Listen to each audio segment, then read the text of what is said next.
The United States is experiencing a severe shortage of nurses. In the state of Washington, a new survey found hospitals have more than 6,000 fewer nurses than needed.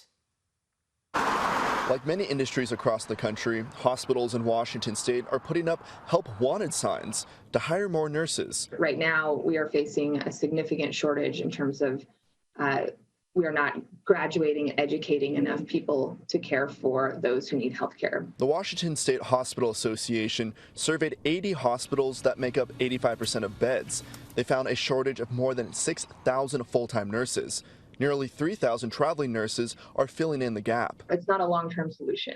And travelers typically come in when you have someone out on leave who would be coming back as an employee. The reason for leaving? Chalene Whitaker from the WSHA says burnout from the pandemic, new career opportunities, moving to a new state with a spouse, and the vaccine mandate all play a role. But the vaccine mandate only plays a small part. Statewide, we think that we've lost anywhere from like 1.3 to 1.9% of nurses who said that they were leaving because of the vaccine mandate. The Washington State Nurses Association says staffing was a problem before the pandemic, but COVID accelerated the burnout. Obviously, nurses have committed themselves, have put themselves at risk, have worked longer and longer hours to meet patient needs.